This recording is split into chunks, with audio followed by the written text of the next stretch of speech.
There is a kind of power you don't see. It doesn't sit in parliaments. It doesn't give interviews. It doesn't ask for your vote, but it decides. It rewrites maps. It selects allies. It starts wars and ends careers. They call it the deep state, a system behind the system, born in secrecy, built through silence, strengthened by fear. It's not a conspiracy. It's history, a hidden architecture of influence that survives elections, revolutions, even constitutions. It lives in intelligence rooms, corporate boardrooms, secured terminals, and diplomatic backchannels, and it thrives when we stop looking.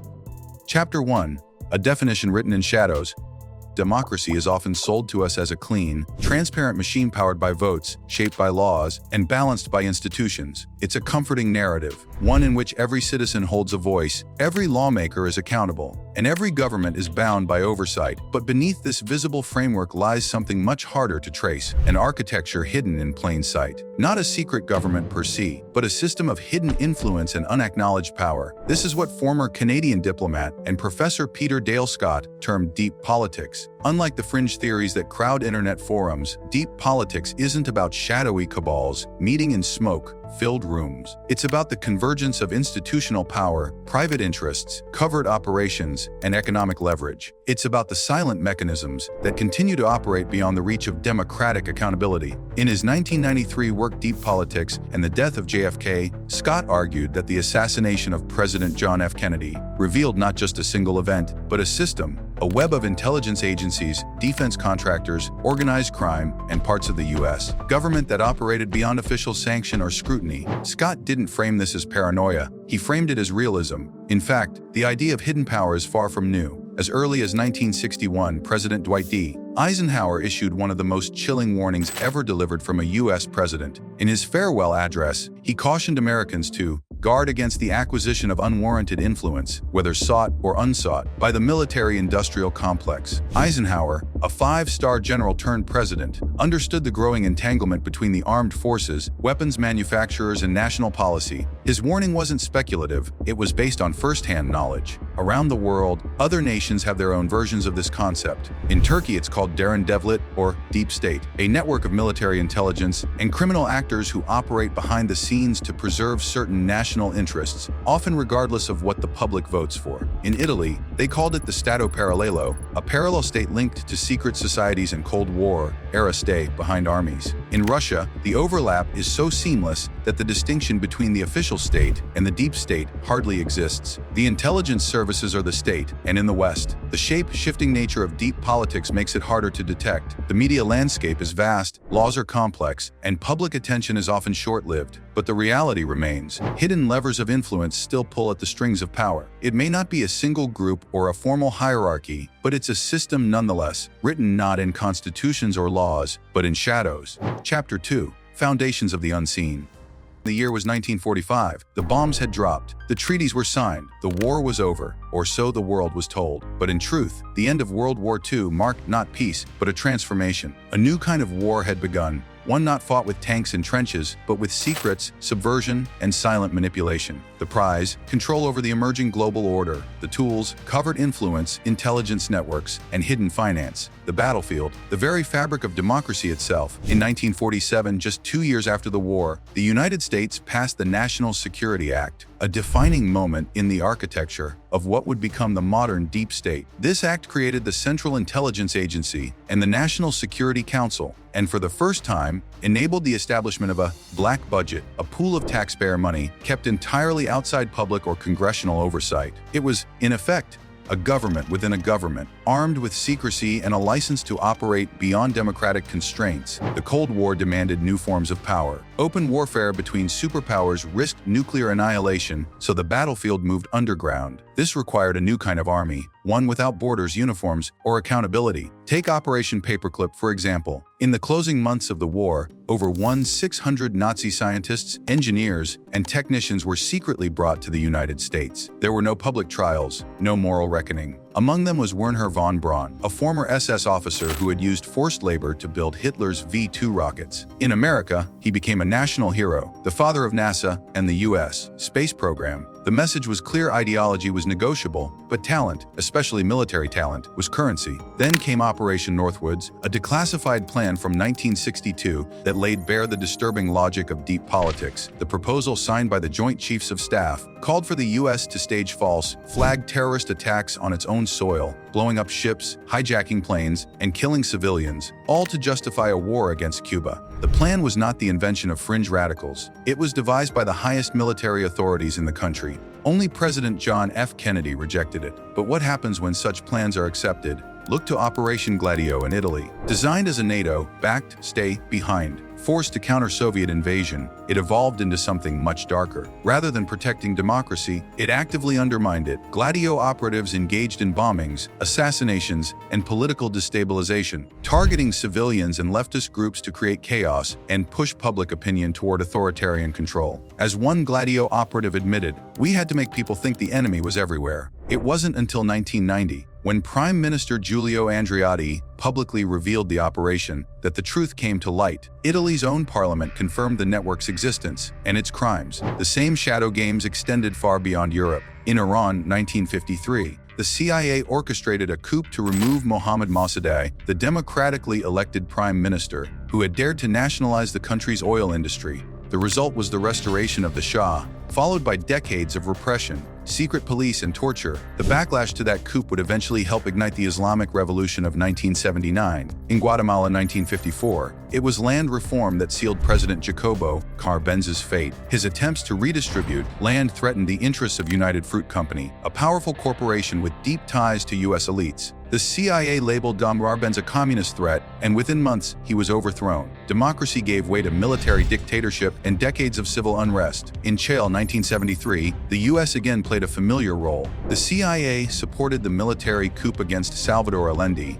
Latin America's first democratically elected Marxist president. Documents later declassified confirmed the U.S. was aware and supportive of the operation, which led to General Augusto Pinochet's brutal regime, a government defined by torture, disappearances, and political murder. These are not the plot lines of political thrillers. They are not alleged conspiracies or whispered rumors. These are confirmed operations backed by names, dates, declassified documents, and official acknowledgments. They represent a chilling reality. In the name of protecting democracy, the U.S. and its allies frequently subverted it elsewhere. If a leader's policies conflicted with Western corporate or strategic interests, democracy was suddenly negotiable. The foundations of the unseen world were laid not by theory, but by action. Covert action, bureaucratic insulation, economic coercion, propaganda. The Cold War may have ended, but its methods never died. They simply adapted, moving from regime change abroad to influence campaigns at home. This isn't about nostalgia or paranoia. It's about recognizing that the structures built during the Cold War didn't vanish.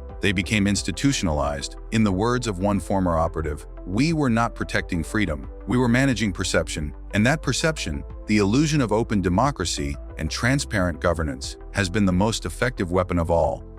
Chapter 3. The Intelligence Corporate Alliance.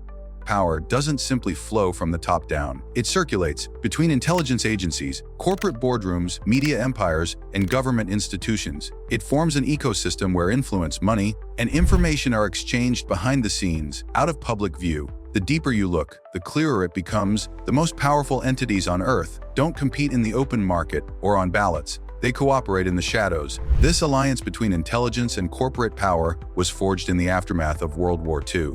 As America emerged victorious, it didn't just reshape the global political order, it redesigned the infrastructure of influence. And at the center of this new architecture was the Central Intelligence Agency, founded in 1947, whose origins were deeply tied to Wall Street. One of the CIA's architects, Allen Dulles, had worked as a corporate lawyer with the prestigious firm Sullivan and Cromwell, representing powerful banking and oil interests. His brother, John Foster Dulles, also from the same firm, became Secretary of State under President Eisenhower. Together, the Dulles brothers engineered U.S. foreign policy not primarily to protect democratic values, but to secure global markets and resource access for American corporations. Allen Dulles wasn't just running covert ops, he was running interference for U.S. capital. He sat on boards with oil tycoons, bankers, and industrialists, blending public policy with private profit. What was good for business was framed as good for national security. This blurring of lines would define the post-war era, and it would extend far beyond the Dulles dynasty.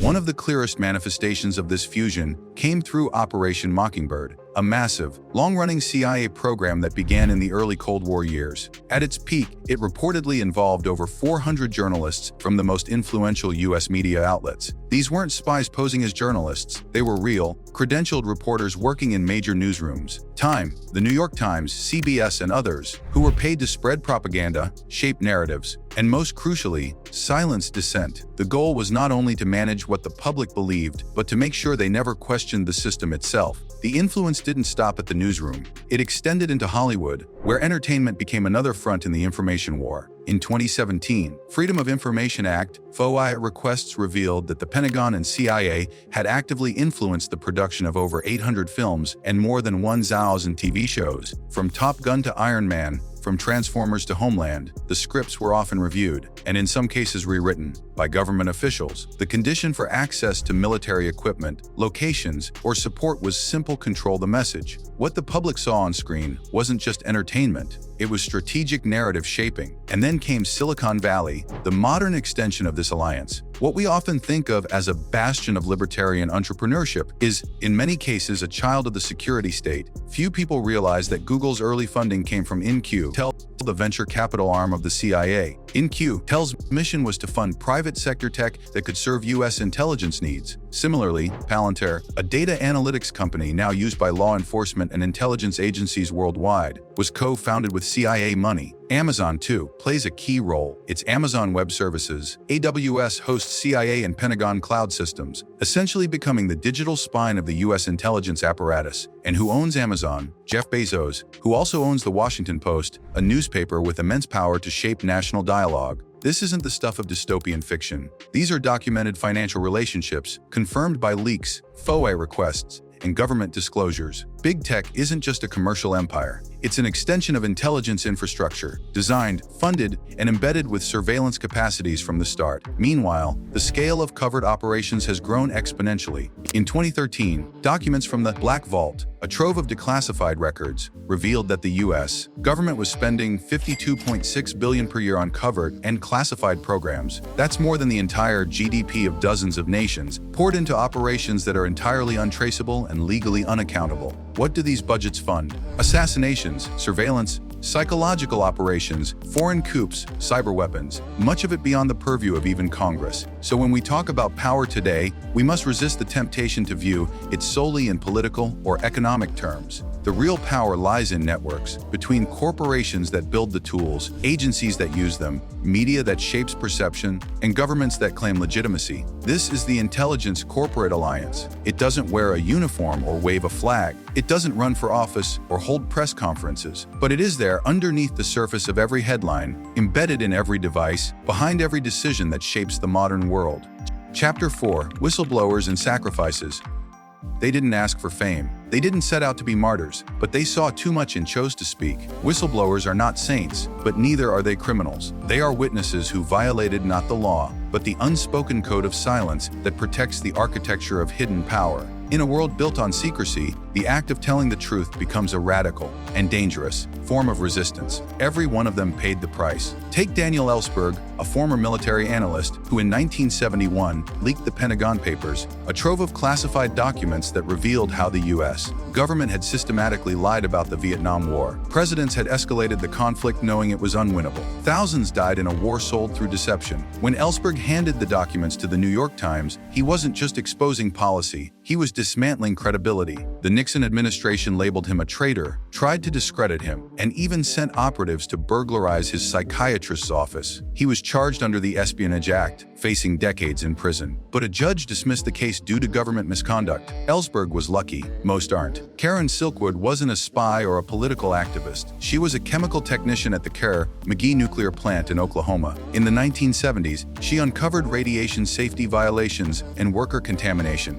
She gathered gathered documents to present to a union official and a New York Times reporter. But on the way to that meeting, she died in a mysterious car crash. The documents she carried vanished. The investigation raised more questions than answers. Was it an accident or something more? Her story became a warning to every worker who dared to speak up against the machinery of profit and power. Fast forward to Chelsea Manning, a U.S. Army intelligence analyst who leaked nearly 750,000 military and diplomatic documents in 2010. Among them was the now infamous video, Collateral Murder, showing U.S. forces killing civilians and journalists in Iraq. Manning's leaks exposed torture, secret drone strikes, and the cold calculus of wartime diplomacy. She was arrested, court-martialed, and sentenced to 35 years in prison, an unprecedented punishment for a leak. Manning endured solitary confinement and was treated more like an enemy combatant than a whistleblower. She served 7 years before her sentence was commuted. Those documents found their way to Julian Assange, the founder of WikiLeaks, who published them uncensored for the world to see. From war crimes to diplomatic hypocrisy,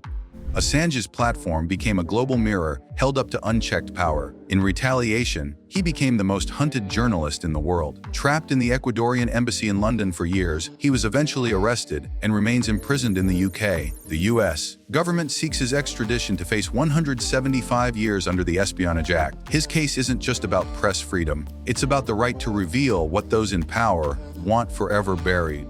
And then there's Edward Snowden, the former NSA contractor who blew the lid off global surveillance. In 2013, Snowden leaked documents showing how intelligence agencies were collecting data on millions of people worldwide, often without warrants or legal oversight. He showed how tech companies cooperated, knowingly or not, with mass surveillance. Governments spied not only on their citizens but on each other. Snowden knew the cost. He fled the US and became a stateless fugitive, eventually granted asylum in Russia, where he remains today. Some call him a hero. Others call him a traitor, but few deny that what he revealed changed the world. He was named Time magazine's Person of the Year, but from exile. These individuals didn't break the law. They broke Omerta, the code of silence that protects the inner sanctum of power. They dared to lift the veil, to let the public see what was done in its name. And for that, they were smeared, hunted, exiled, and in some cases, eliminated, not by rogue assassins or dramatic shootouts, but by legal systems, disinformation campaigns, and bureaucratic strangulation. The system knows how to punish without making martyrs. Their sacrifices ask us a single, dangerous question.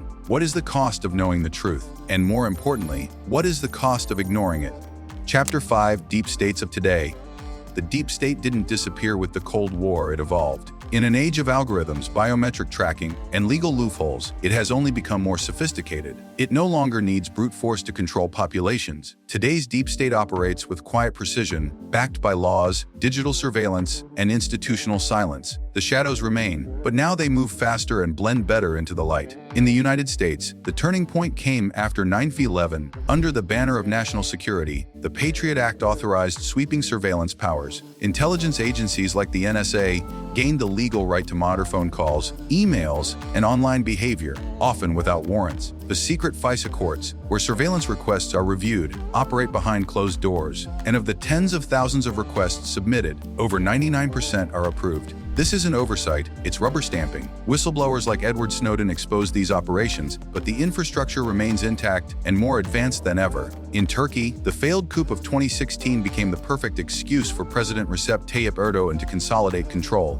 In the aftermath, over 150,000 judges, teachers, police, and civil servants were purged. The judiciary was neutered, independent media silenced, and a supercharged intelligence agency, MIT's a national intelligence organization, was empowered. Dissidents began to vanish, critics were imprisoned, and legal opposition became virtually impossible. The Turkish deep state once operated in the margins. Now it wears a suit and operates in daylight. In Russia, the transformation is even more direct. The old KGB gave way to the FSB, but the mission didn't change. Under Vladimir Putin, a former KGB officer, the deep state merged with the presidency. Political opponents are routinely poisoned, jailed, or exiled. Independent media is suppressed, and even private military forces like the Wagner Group operate with government blessing. The Russian state no longer denies its power, it weaponizes it. China offers a different model. Rather than a hidden deep state, it runs an integrated surveillance state out in the open. Through the social credit system, the government monitors 1.4 billion people, tracking facial recognition data, online activity, travel habits, and financial behavior. It's not just about punishment, it's about conditioning behavior. Citizens adjust themselves automatically to avoid being penalized. In China, the deep state is the state. In Europe, the threat takes on a more digital form. The Pegasus scandal revealed that spyware developed by Israel's NSO group was being sold to governments across the world, including in the EU. This spyware was used not to stop terrorists, but to monitor journalists, activists, political opponents, and even heads of state. Privacy laws offer little defense against tools this powerful and invisible. And in Italy, the idea of a deep state is historical fact. The P2 Lodge, a secret Masonic network uncovered in 1981, was tied to the military, judiciary, intelligence services, and media. Linked to high-profile incidents like the Aldo Moro case and the Ustica bombing, it was dissolved, but not dismantled. Today, deep state influence takes quieter forms: judicial leaks, media manipulation, and pressure campaigns against investigators and prosecutors. The faces may change, the tools may evolve, but the mission remains the same: control.